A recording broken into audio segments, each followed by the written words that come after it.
Beyond history, beyond memory, the ancient world conceals many mysteries.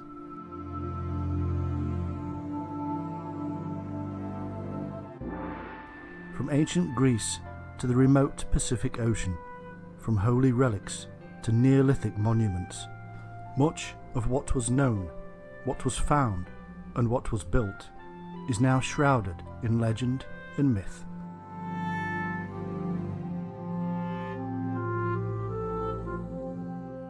We will unravel the secrets of ancient stone circles and monoliths, discover the truth behind the enigmatic Easter Island, the mystery of the death of Alexander the Great, explore the wonder of the Shroud of Turin and the Knights Templar, and delve deep into the extraterrestrial files and ancient aliens.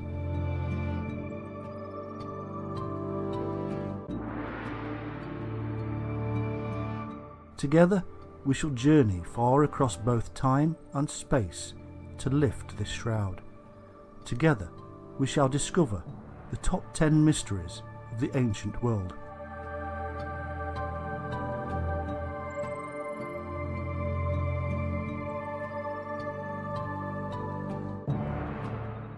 Our great journey begins 6,000 years ago in northern France. Here stands around 3,000 megalithic standing stones, making Stonehenge look tiny in comparison. These stones, collectively known as the Conak Stones, predate written history, having been estimated to have been built in around 4,500 BC. This is around 2,000 years before the Egyptians built the Great Pyramid at Giza.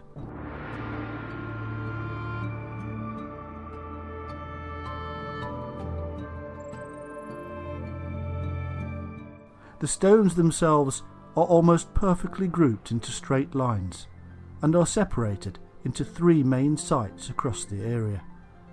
Who built them, why, and how are the subjects of much debate, and to this day remain a mystery. All we know for sure is that they were built by a culture who occupied northern France before the rise of the Celtic cultures.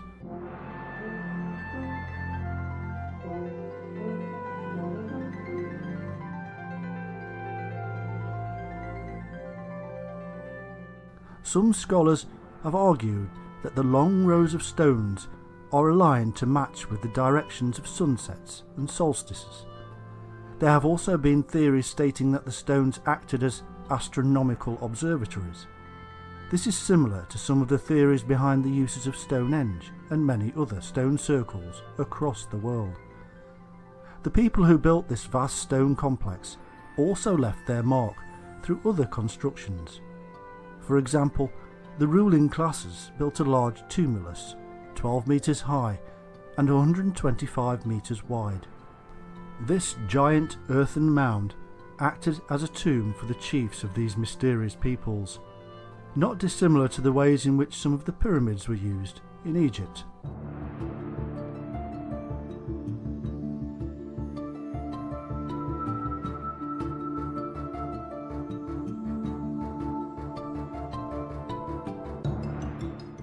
Among the great standing stones can also be seen a number of large, impressive and strange-looking chamber tombs called dolmens. These tombs consist of several large stones supporting a capstone, which were then buried under a mound of earth. In many cases, the mound has disappeared, leaving a curious-looking skeleton of huge megalithic stones. Excavations of these tombs have revealed some strange art carved on the inner surfaces. These generally resemble serpents, presumably representing their deities. They appear to have been a highly religious people. Perhaps their vast complexes of standing stones were built to honour these strange serpent deities.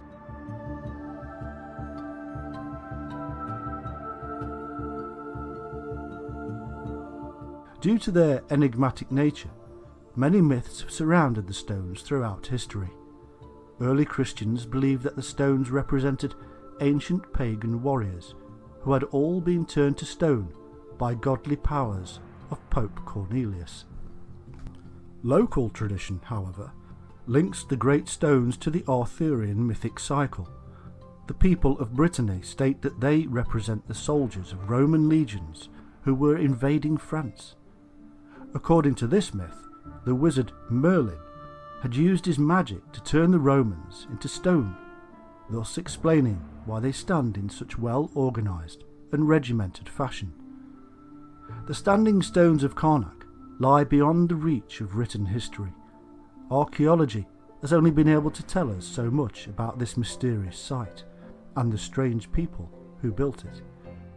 As such, the various peoples throughout history who have encountered this mysterious site have created fabulous tales to explain the presence of so many thousands of megalithic stones. Indeed, even today, the Conak Stones remain one of the oldest and strangest ancient mysteries, thus earning them a place on our top 10 list.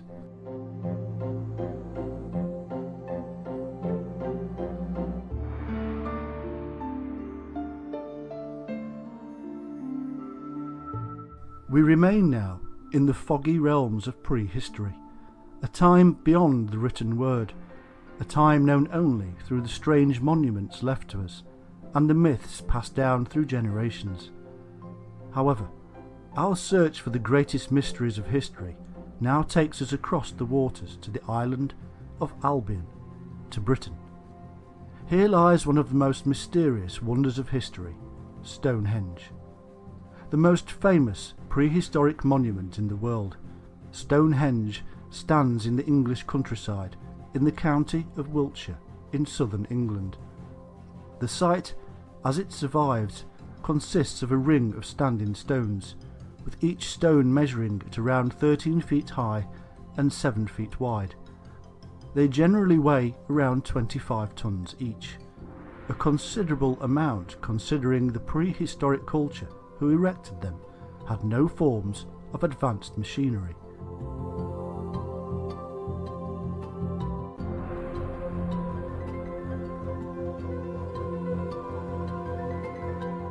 The stones themselves are set in the midst of a dense complex of Neolithic and Bronze Age monuments, including several hundred burial mounds. Archaeologists have dated the construction of Stonehenge to around 3000 BC. However, the structure was built in several stages throughout history, and the site was used by pre-Neolithic peoples before the stones were even erected. In fact, the site on which Stonehenge was built appears to have been significant as far back as 8000 BC. Archaeologists have found the remains of at least 5 Mesolithic post holes. These holes would have supported large pine posts, which appear to have been east-west orientation and of possible ritual significance.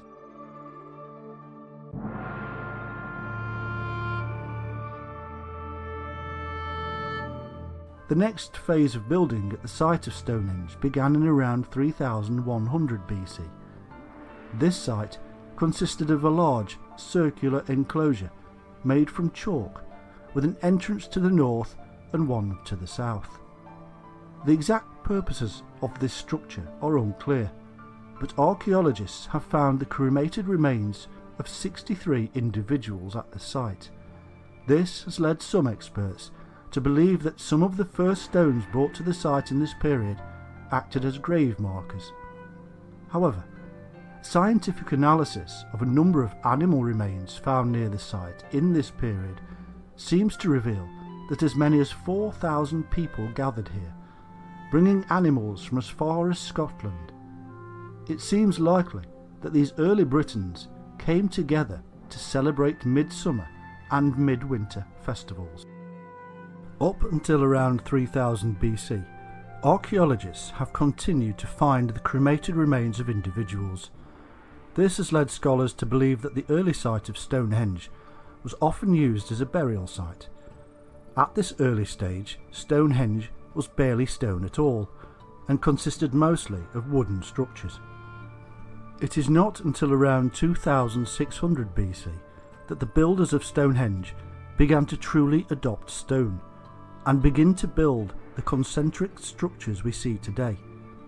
Interestingly, analysis of the stone has revealed that much of it came from as far as Wales, a vast distance to transport heavy rocks in Neolithic times. From around 2600 to 2400 BC, a major phase of building activity began. A total of 80 stones were erected. Many of these were truly enormous, standing at almost 7.5 metres tall. At this time, the Stonehenge we think of today was beginning to form. However, much of this large standing stone complex is no longer visible to us, as many of the stones were removed from the site throughout history. It seems that these enormous stones were possibly transported by placing them on rows of rolling logs, a method seen also in China. However, the exact method by which Stonehenge was built is unknown. Many claim that it would have been impossible for Neolithic peoples to build such a structure, and point to extraterrestrial intervention.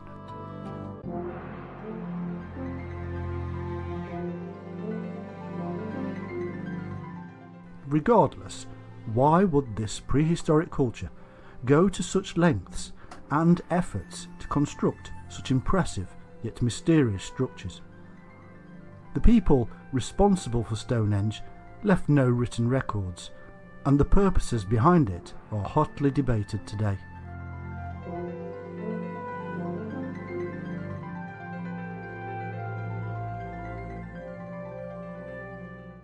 It has been speculated by some that the complex had a seasonal function. In fact, some of the stones align with the sunset of the winter solstice and the sunrise of the summer solstice. This, paired with the archaeological evidence for gatherings at these times, lends credence to the possibility that the site was used as both a calendar and a place of ritual worship and celebration.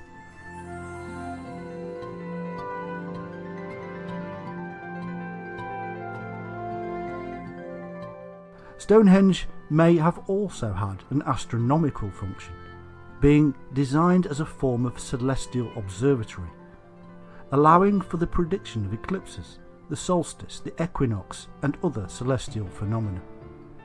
Some scholars have even suggested that Stonehenge may have also been a site of healing. This is based upon the sheer number of human remains found at the site, with deformities and trauma. Others state that the site was a place of ancestor worship and linked to the other surrounding Neolithic complexes.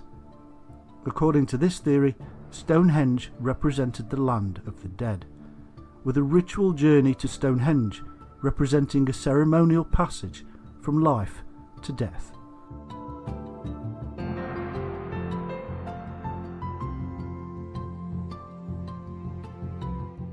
Just like the Conak Stones, the mystery surrounding this Neolithic structure has led to the creation of numerous myths. In the 12th century AD, the medieval historian Geoffrey of Monmouth stated that Stonehenge was in fact built by the wizard Merlin. Shrouded in myth, its purpose and meaning lost to the ages, Stonehenge is one of the most mysterious feats of ancient engineering on Earth. Thus, Stonehenge more than earn its place in our top 10 ancient mysteries.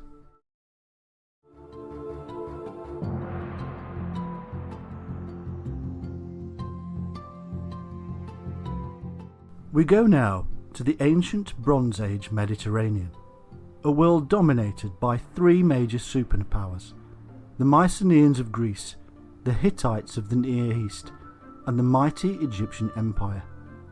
In around 1200 BC, all but one of these civilizations, Egypt, disappeared completely from history in an event known as the Bronze Age collapse.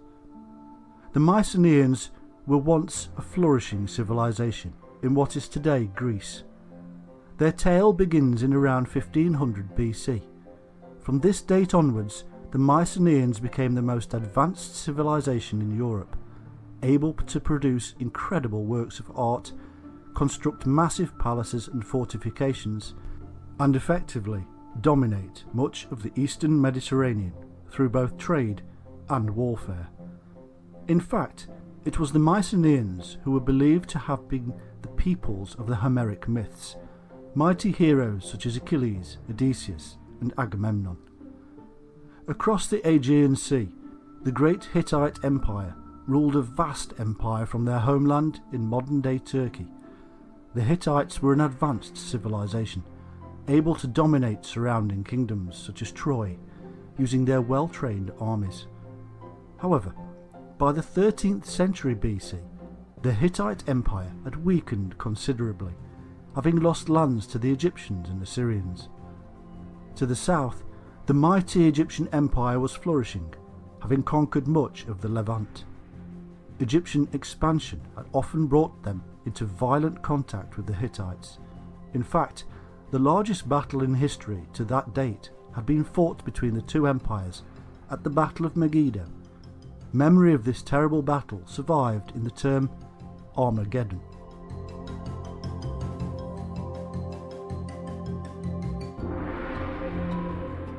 However, in the 12th century BC, all three of these ancient superpowers encountered a series of disasters which left only Egypt surviving, though having lost its empire. Every Mycenaean city was destroyed. The Hittite Empire collapsed. Nearly every major city in the Levant was burned to the ground, and the Egyptians found themselves having to fight tooth and nail against the mysterious people arriving from the sea, the infamous Sea Peoples.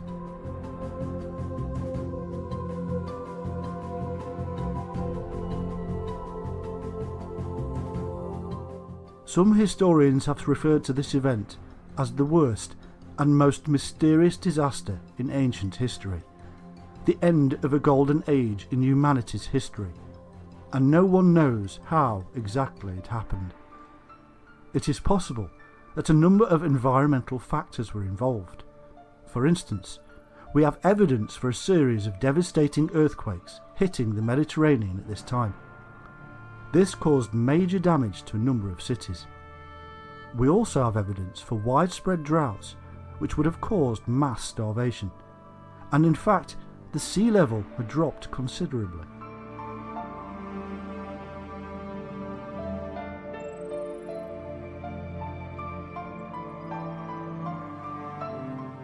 However, what is most curious is the fact that within a period of 50 years, almost every significant city in the Mediterranean world was burned to the ground, and no one knows why. Could the common people have revolted en masse, made desperate by their hunger? It seems likely, however, that many of these cities were destroyed by a mysterious people known as the Sea People. These strange peoples always attacked by sea, hence the name, and raided inland, much like the Vikings of later periods. References to attacks by sea are found from all three of the ancient superpowers.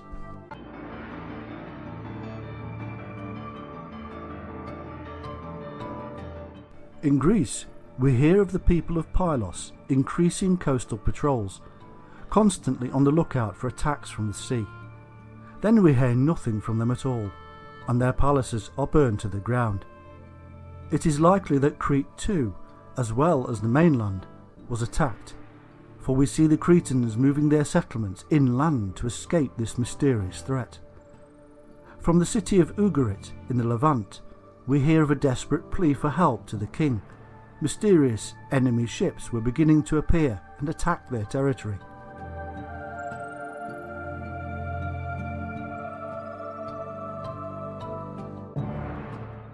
The letter reads, "My father, behold, the enemy's ships came here, my cities were burned, and they did evil things in my country. Does not my father know that all the troops and chariots are in the land of Hatti, and all the ships are in the land of Luca? Thus, our country is abandoned to itself. May my father know it, the ships of the enemy that came here inflicted much damage upon us." No one came to Ugarit's aid, and the city was completely destroyed. The plea fell on deaf ears. Few escaped, the advancing destruction. In Egypt, we also hear of an attack by the Sea Peoples. However, unlike their neighbours, the Egyptians were able to fight them off in a desperate sea battle.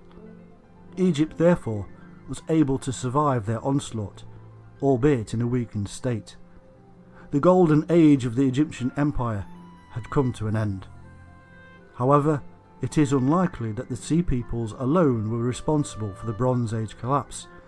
The exact reason behind the total destruction of some of humanity's most impressive civilizations remains unknown.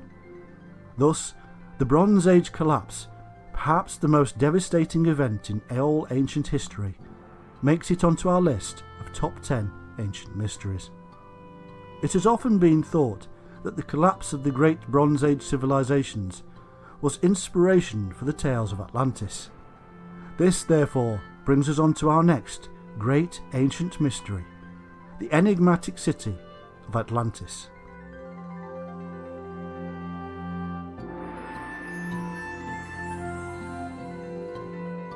According to the 4th century BC philosopher Plato, the great civilization of Atlantis lies beyond the Pillars of Hercules, referring to what is known today as the Straits of Gibraltar. Mentioned in his works Critias and Timaeus, Plato describes the city of Atlantis as a powerful nation based on an island in the mid-Atlantic Ocean. However, in their arrogance, the Atlanteans had offended the gods, and Plato tells us that they were punished by their submersion of their entire city beneath the waves. Atlantis fell into the sea and then into myth. Most of Plato's contemporaries and students thought that Plato was not actually referring to a real place, but using a fictional civilization as a tool to teach political philosophy. Some, however, believed that Plato was in fact referring to a true civilization, especially the later 4th century philosopher Crantor, who studied Plato's works and travelled the world to investigate the tale's origins.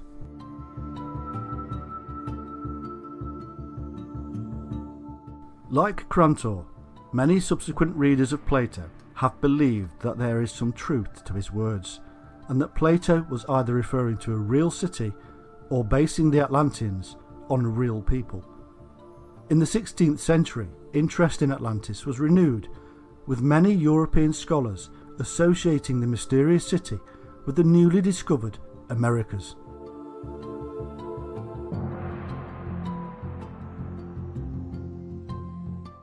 European imaginations were further inspired by the discovery of the Mayans in Central America.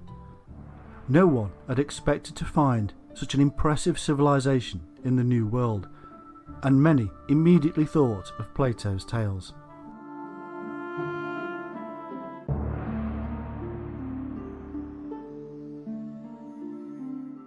However, the European discoverers of these impressive cities of the Mayans did not originally think the indigenous peoples they encountered were responsible for their construction.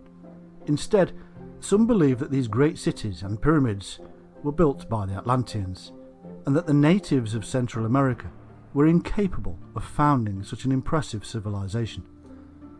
Others thought that the Mayans could only be the inferior descendants of the Atlanteans, an offshoot of a once technologically sophisticated civilization which had lost its former glory.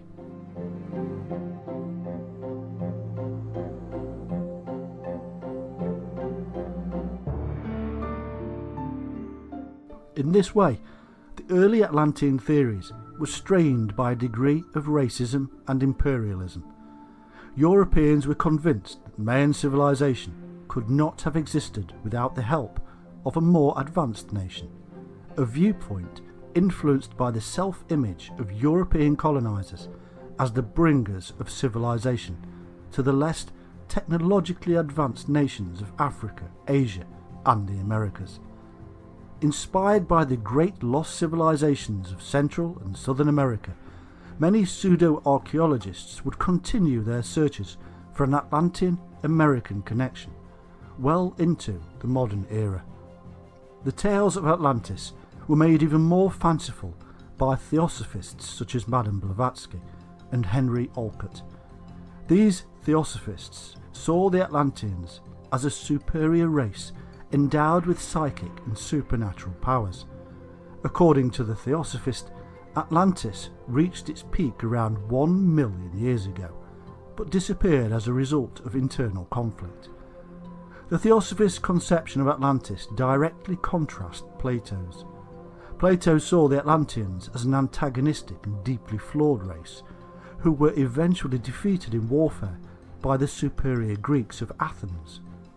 It seems that time had only increased the mysterious nature of Atlantis, as subsequent generations created increasingly fantastical additions to the legend.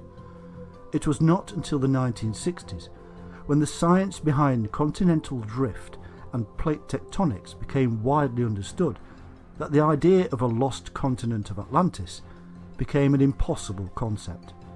In light of this, new locations for Atlantis began to be searched for by those convinced of the reality behind the myth.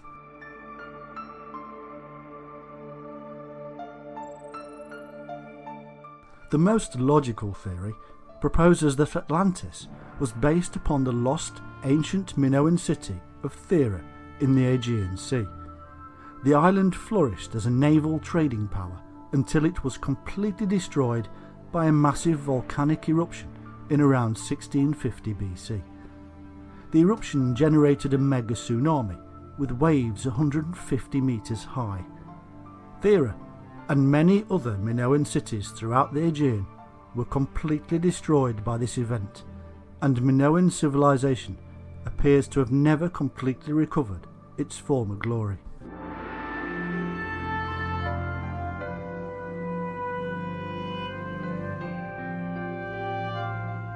One theory, which does match Plato's position of Atlantis as outside the gates of Hercules, states that the Atlanteans may have been based on the Canary or Madeira Islands, which lie west of the Straits of Gibraltar. Some see the location of Atlantis as lying somewhere within the Bermuda Triangle, and even Cuba. Other theories have placed Atlantis as far north as Doggerland in the North Sea, and even Sweden and Antarctica. In their search for Atlantis, those who believe in its existence have never been entirely consistent in their theories of its location. If there is one place in which Atlantis does exist, it is in the imaginations of many who have been inspired by Plato's tale. Academics today are unanimous in their belief that Plato was using Atlantis as a fictional allegory, a tool to teach political theory. However, many still believe in its existence, and its mysterious nature has heavily influenced our own culture. Lost to the waves and lost to history, the city of Atlantis has forever been one of the great mysteries of the ancient world, more than earning its place on our top 10 list. We now move on to another mysteriously disappearing civilization. In the Pacific Ocean lies a barren and almost uninhabited island, an island once populated by a rich and flourishing ancient civilization, an island known to us as Easter Island. In the 19th century, the island's population numbered at just over 100.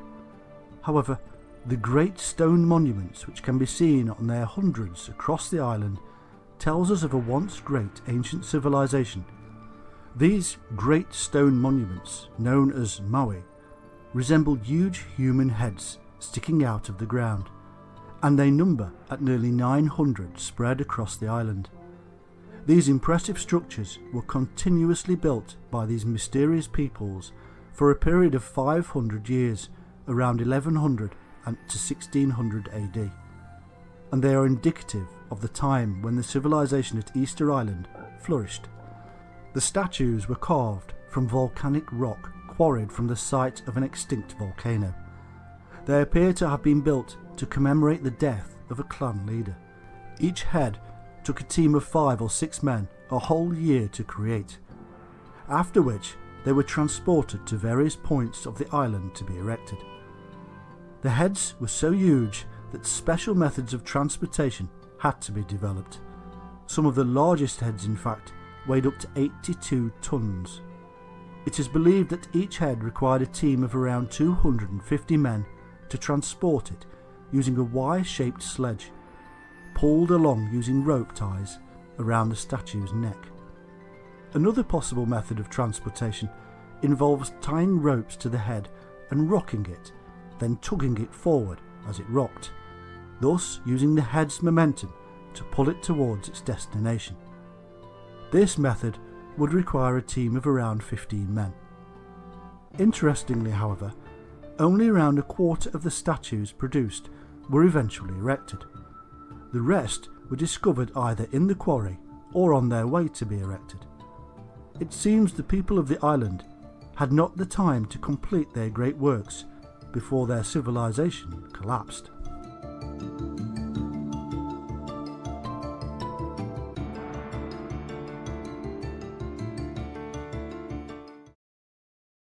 During its height, the people of Easter Island lived in various stone-built settlements across the island.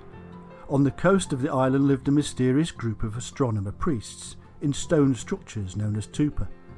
These priests, like many ancient peoples, observed and charted the movement of the heavens. The people of Easter Island also developed their own writing systems, called Rongo Rongo. This script consisted of pictographs and geometric shapes and was written right to left, then left to right, in a winding, snake-like fashion. The meaning of these strange texts, however, remains a mystery. Only the ruling families and the astronomer priests were able to read it, and none of these peoples survived the extinction of their civilization. The island appears to have been first settled in around 650 AD by a mysterious tribe from Polynesia. It is rumoured that their chief dreamed of a rich land to the east and so led his people in a great canoe expedition, eventually discovering Easter Island. When the civilization was flourishing, its 9 tribes were all ruled by a great high chief who descended from the island's first chief. However, the island's prosperity was not long to last. As the population increased, the island was subject to extensive deforestation, and as a result, the mass extinction of nearly all of the island's plant life. Experts believed that the island was once home to many species of plant life which grew in abundance all across the island, with some trees growing up to 15 metres. By the 18th century, 21 species of tree and all species of land birds had become extinct on Easter Island as a result of over-harvesting, over-hunting and climate change, all problems faced by our civilization today.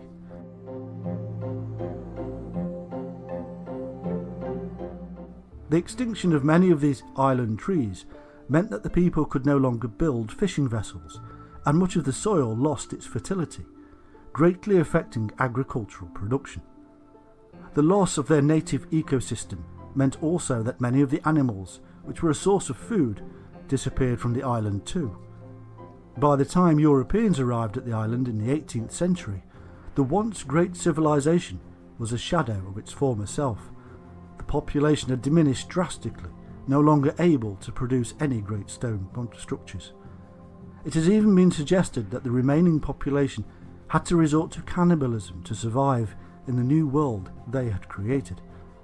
The now weakened and tiny population of Easter Island eventually fell prey to the European slave trade and disease.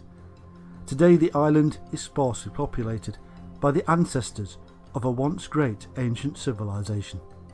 The fall of Easter Island civilization has been explained by a number of theories. Most of these revolve around the exploitation of their natural environment, a stark warning to our own civilization. Could we fall prey to our own overpopulation and environmental destruction? Will all that remains of us be our monuments?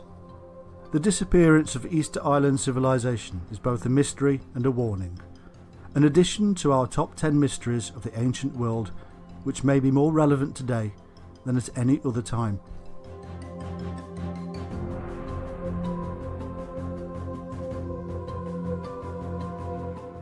We travel now across the waters to South America. Here, in the deserts of Peru, is a mystery that has long gone unsolved. the Nazca Lines. On the dry ground of the Peruvian desert can be found hundreds of enormous lines, many of them resembling animal and human figures. The lines are formed by a shallow trench and cover a staggering area of 450 square kilometres.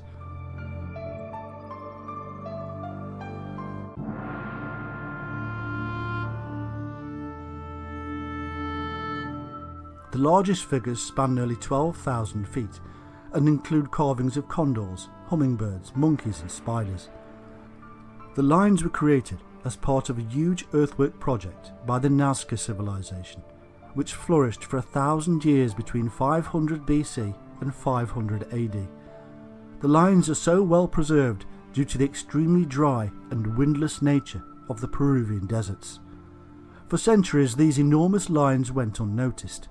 It was only in the 20th century that they began to be rediscovered by civilian and military aircraft flying over the area.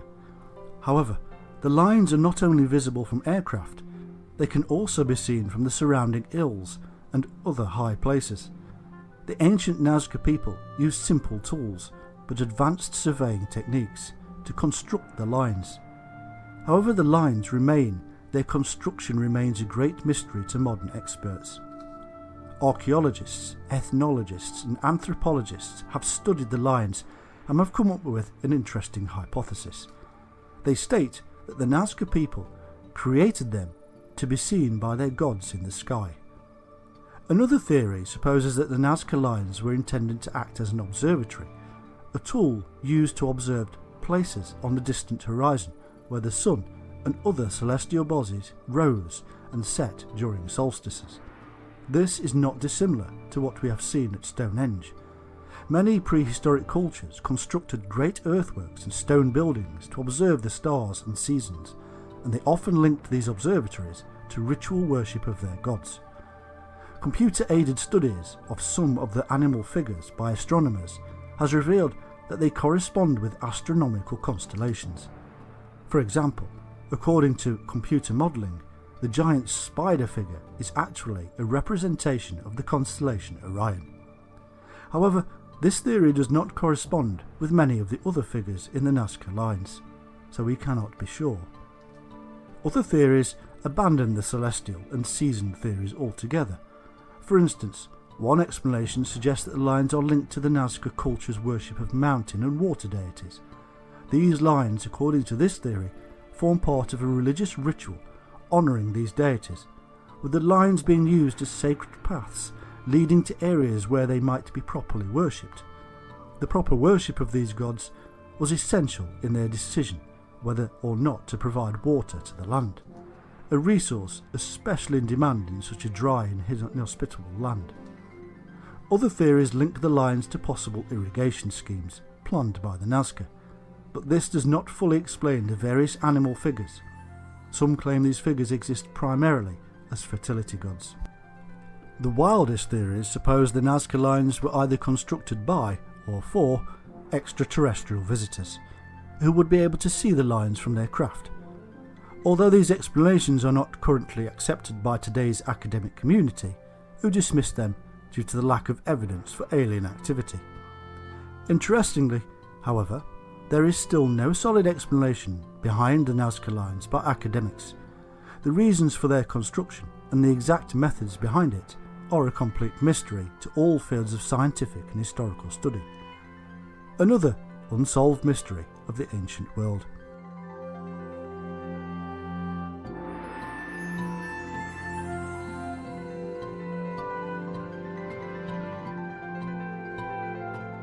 Our next ancient mystery is not of a monument, but a man, the greatest commander and conqueror of the ancient world, Alexander the Great.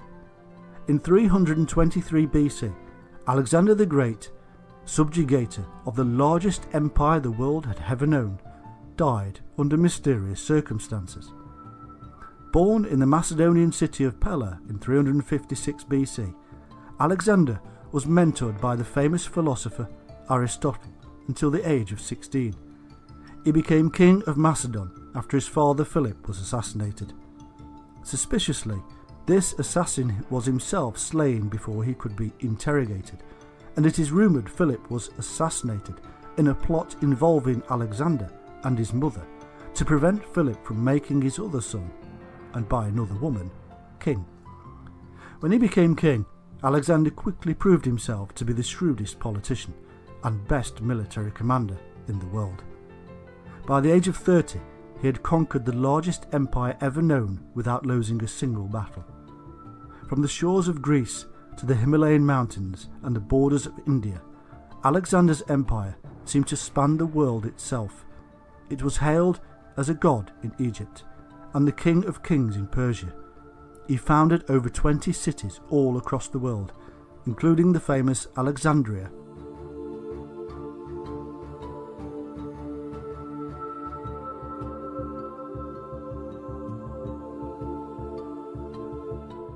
However, before he could carry out his plans to conquer the rest of the known world, Alexander died mysteriously in his palace at Babylon after 12 days of suffering. The mysterious events began one evening when Alexander was holding a feast. Around mid-evening, the king was seized with intense pain and collapsed. He was immediately taken to his bedchamber in the palace and given the best medical treatment available. However, he soon experiences tremors, stiffnesses in the neck, and sharp pains in the stomach. This was soon followed by excruciating agony whenever and wherever he was touched on the body, making treatment almost impossible. He was eventually reduced to a fever and delirium, and experiencing frequent hallucinations. In his final days, the most powerful man on earth could not speak, and could only move his head and arms. Ultimately, he found it difficult to breathe, and he died at the age of just 32. 4 main theories have been presented to explain Alexander's death: malaria, typhoid, alcohol, and poisoning. Malaria is an unlikely explanation. This disease is carried by mosquitoes in tropical locations, whereas Alexander's palace at Babylon was in the middle of a desert landscape in what is modern-day Iraq, thus making the presence of mosquitoes unlikely. Typhoid is also an unlikely explanation. The disease is transmitted through food or water, and usually affects an entire population through epidemic. It is highly unlikely to result in a lone and isolated case. If Alexander died of typhoid, then so would have many others, and this is not mentioned in the historical sources. Alcohol is perhaps the least likely explanation of them all. Common symptoms of alcohol poisoning include nausea and vomiting. Alexander suffered neither of these symptoms. One of the most frequent believed theories is that Alexander was the victim of assassination by poisoning. Assassination was rife within the Macedonian court. It was almost a national tradition. After all, Alexander's own father was assassinated under mysterious circumstances. However, the strongest argument against poison is that Alexander suffered for 12 days before finally dying. Such long-lasting poisons are thought not to have existed in antiquity. Common poisons at this time were hemlock, arsenic, wormwood, henbane, and autumn crocus, all of which act almost instantly. If it was poison, then it was a calculated and cruel act using a substance not commonly utilised by assassins of the day. In fact, some possible candidates for the poison have been put forward by toxicologists. One theory supposes that Alexander's wine was spiked by the plant known as white hellebore. This plant is bitter tasting, and so the wine would have had to be sweetened to conceal it, but it is possible the king was too drunk to notice. According to toxicologists, this plant may cause the same symptoms reported to have been suffered by Alexander. If the white hellebore was used, then it seems that the king's killer wanted to see him suffer for a prolonged period, and so went to great lengths to discover this new poison. Indeed, there is no doubt that, in his conquest of the world, Alexander may have made a few enemies along the way. However, theories such as this are mere speculation. We may never know the true killer of Alexander the Great. From prince to king of the known world, from man to god, Alexander's death took him at the height of his power. His death is a mystery, but so also is his burial location. No one knows where Alexander is buried, and scholars have been on the hunt for it for centuries. A legend in life, a mystery in death, Alexander the Great earns his place on our list of great mysteries of the ancient world.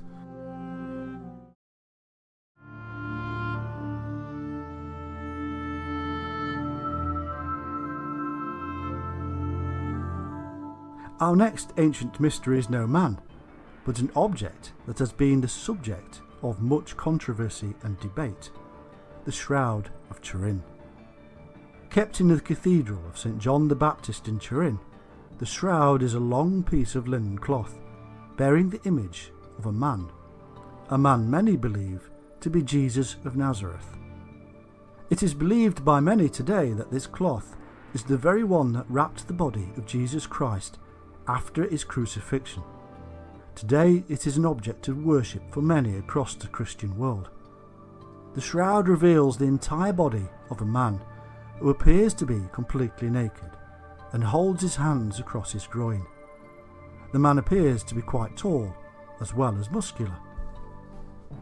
He has shoulder-length hair, a moustache and a beard, an image which is strikingly like many representations of Jesus seen throughout history. There are also various reddish-brown marks seen across the body of the man, which have been interpreted by forensic specialists as indicative of wounds. For example, there is a round wound piercing the man's wrist, an upward gouge penetrating his thorax, small punctures around his head, streams of blood running down his arms, and various other wounds all across his body. It seems then that the man who once occupied this shroud suffered most, if not all, of the wounds which were known to us from the story of Jesus' crucifixion. The origins of the shroud and the image upon it, however, remains a mystery, and are hotly debated topics among theologians, historians and scientists. The shroud is dated possibly to the Middle Ages, around the 14th century. Even this, however, is hotly debated, with some questioning whether the documents we have do indeed reference the Turin shroud. Although there is possibly an even earlier attestation to the shroud from the 1200s, when it was reportedly stolen from Constantinople by the Crusaders. However, it is unanimously agreed that the shroud appears in documents dating to the 15th and 16th centuries. At this time, it was originally owned by the House of Savoy, who, in 1578, transferred it to Turin, where it remains today. It was displayed to the public in the 17th century, and in the 19th century, we see the shroud being photographed for the first time whilst in public exhibition.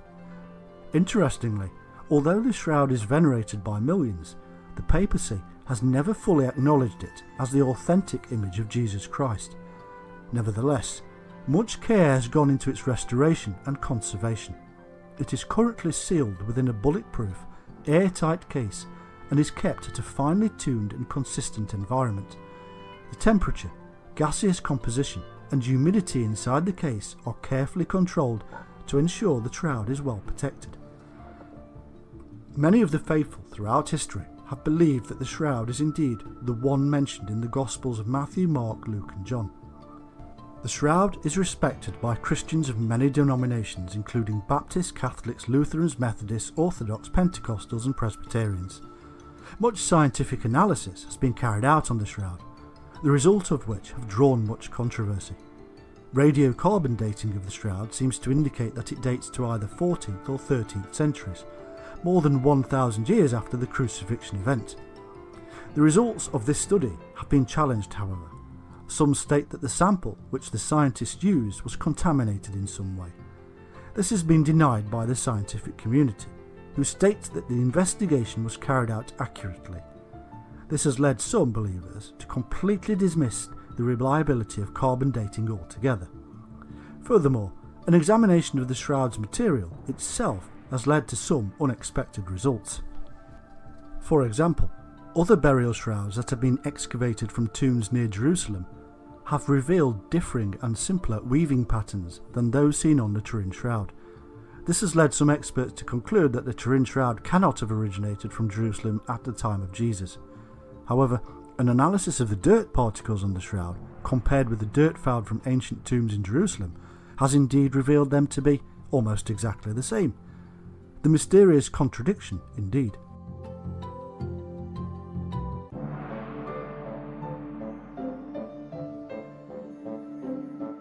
There's also been much debate as to whether the image on the shroud is pigment or real blood. Chemical analysis of the shroud seems to point to the fact that it is real blood, of the AB type, but other scientists argue that certain other pigments can give similar results to those of blood. Every argument, either supporting or refuting the authenticity of the shroud, has resulted in argument from both sides. Many of the faithful refuse to believe that the shroud is anything but a holy relic of Christ, while some experts point to various pieces of evidence to disprove its authenticity. Regardless, the origin and nature of the Shroud of Turin is anything but conclusive. Today it remains a mystery to faithful and faithless alike, and earns its place among the greatest mysteries of antiquity.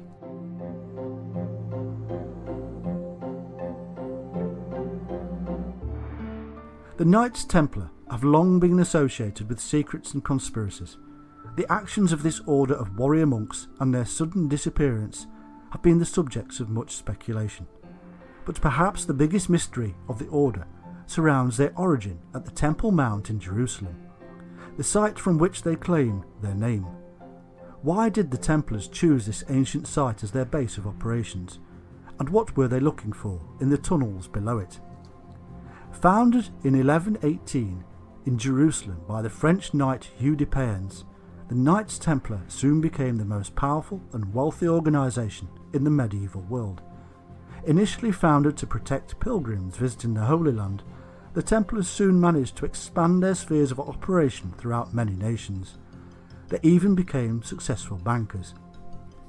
They were a formidable military force, being the first professional standing army in Europe since the fall of the Roman Empire around 600 years earlier.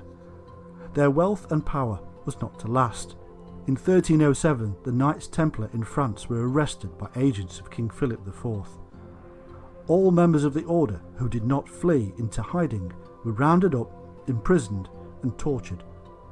Thousands of knights, monks and other members of the order were tortured until they confessed to various crimes, including heresy, homosexuality and fraud.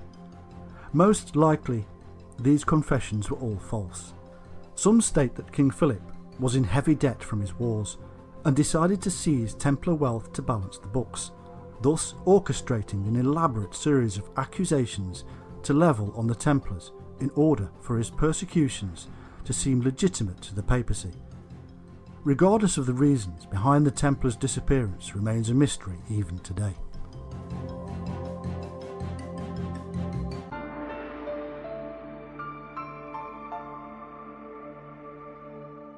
The penultimate place on our top 10 ancient mysteries is occupied by the works of one of the oldest and most mysterious civilizations in the world. We shall now delve into a world of strange ritual, magic spells and supernatural beings. We shall open the Egyptian Book of the Dead. Dating to around 1550 BC, the Book of the Dead was used by Egyptian priests for millennia. Its secret spells were said to have guided the soul through the underworld and onto the afterlife, and as such, copies of it can be found in many burial tombs and sarcophagi. The book was not a book as we understand them today, with a cover and turnable pages. Rather, it was painted onto long scrolls of papyrus. The book's spells were written in hieroglyphic or hieratic script onto these scrolls and were often accompanied by illustrations depicting the dead on their journey into the afterlife. However, the spells found in the Book of the Dead can also be seen written on the coffins themselves. The Book of the Dead consisted of around 192 spells and incantations. The Egyptians were strong believers of the magical power of the voice, and ritual speech was thought to possess a great deal of power. The Egyptian concept of magic, called Heka, was intimately linked to their religious worship. Magic was used in honour of the gods, and some spells were offered to use the power to control them. The spells found in the book served as a range of processes. Some spells give the user mystical knowledge of the afterlife, others offer protection against evil forces, with some even dealing with the famous weighing of the heart ritual. In this ritual, the gods weighed the deceased person's heart to determine their purity and to decide whether to allow them into the afterlife. Each Book of the Dead was not identical. The owner of each copy chose from a large corpus of spells and decided which ones suited them the most. These spells were then copied down, allowing each person to tailor their own unique Book of the Dead. There were, however, certain conventions which had to be maintained through all copies, and these often depended upon which was fashionable at the time. For example, in the Sate dynasty, it was common to organise each chapter into 4 sections. Nevertheless, a common thread binds all copies of the book. It is a single entity of various forms. Importantly, the Book of the Dead contained important chapters which aimed at preserving the body of the deceased after death, along with the person's spirit and intelligence. These were all seen as essential qualities to be retained for the persons in the next life. The Book of the Dead states that in the afterlife its reader would join the gods themselves and live in a paradise version of the world of the living. They would want for nothing and would live happy for eternity. The book also states that the dead would themselves gain new divine powers. However, the path to the afterlife was a difficult one. The dead would need to pass through a series of gates, caverns, mounds guarded by supernatural creatures. These were grotesque creatures with heads of animals. One of these creatures was even known as He Who Dances in Blood. The book, however, provided its owner with the correct spells to ward them off. The ordeals ended with the weighing of the heart. After passing this test, the dead would be reborn into the afterlife. The Book of the Dead is one of the most mysterious documents in ancient history. It speaks of strange and powerful spells, fierce and grotesque supernatural creatures, and a new plane of existence for those who pass the gods' tests and prove themselves worthy and just. The owner of such a book would possess powers over life and death, and over the gods themselves. The Book of the Dead, therefore, occupies the penultimate place in our top 10 ancient mysteries.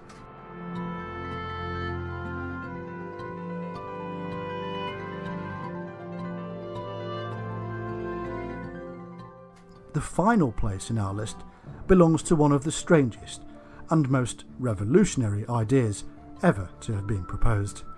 The idea that human advancement in prehistory and ancient history was the result of extraterrestrial intervention. Our final place belongs to the ancient aliens. Proponents of this theory state that aliens made contact with humanity at various points in the distant past and influenced our development. They provided us with culture, technology, building techniques, and the knowledge of agriculture. In return, we worshipped them as gods. The deities worshipped by all societies were, according to this theory, actually aliens. The idea that aliens visited ancient man and were responsible for human advancement has not been popular in established academia. However, the theory is based on some interesting points and has a significant following. Scientists such as Carl Sagan have stated that extraterrestrial visitations to early man should not be discounted as a fanciful theory, that beings possessing the technology of interstellar travel almost certainly exist. Sagan was followed by Erich von Däniken, who in 1968 proposed many theories about extraterrestrial visitations in his book Chariot of the Gods. Däniken believed that many of the great constructions and tools created by ancient cultures were far too advanced to have been created by humans, and that they were either created by aliens or aliens assisted humans in their making. For instance, he gives Stonehenge, the Great Pyramids of Giza, the Nazca Lines, and the Easter Island heads as examples. Däniken goes on to point out that many ancient cultures across the world appear to depict spacecraft in their art, as well as non-human creatures and artifacts which were too advanced to exist within the culture of the time. Proponents of theories like this often point to religious texts and mythologies as evidence. For example, a common theory is based upon the ancient Sumerian texts found in cuneiform tablets. One of these, the Enuma Elis, states that humanity was created to serve deities known as the Anunnaki. This has been seen as evidence by some that aliens came to Earth to use humanity as slaves. Another text often cited is the Hindu Ramayana. In this text, the gods are portrayed as supernatural entities that transport themselves using strange flying vehicles. In fact, there are many mentions of mysterious flying craft. Even the Bible has been used as evidence. For instance, in the book of Genesis, 200 angels come down to earth to mate with humanity, creating a race of giants known as the Nephilim. These angels are called the Watchers. They taught humanity metallurgy, metalworking, cosmetics, sorcery, astrology, astronomy and meteorology. Proponents of the ancient alien hypothesis claim this is an early account of alien interaction with mankind. However, perhaps the strangest evidence used comes from the book of Ezekiel. Here, a vision of Ezekiel is recounted in which he sees an immense cloud that emitted a brilliant light. According to this account, the cloud contained a fire, and the centre of the fire looked like glowing metal, and in the fire was what looked like the 4 living creatures. These creatures are described as winged and roughly humanoid in appearance. The passage goes on to describe some strange, shiny, wheel-shaped objects which could fly around and along and moved with the strange humanoid creatures. Daniken states that this passage of Ezekiel proves early contact with aliens. This account is perhaps the most striking of all due to its similarities with modern UFO sightings. Some artifacts have also been put forward as evidence. For example, the elongated skulls of some ancient civilizations of the Americas are seen as proof that these ancient cultures wished to emulate the appearance of alien visitors. Critics of these theories have argued that all of this evidence can be explained without resorting to aliens as an explanation. In fact, these theories have been rejected by all credible fields of study. Nevertheless, can we truly be sure that our ancestors were not visited by beings from other parts of the universe? Modern experts may be too quick to discard these possibilities. One thing is for sure, and that is that we cannot be sure. Perhaps ancient man, as he busied himself about with his various concerns, was being watched keenly and closely by intelligences far greater than our own. Regardless, the theory of ancient aliens more than merits its place on our list.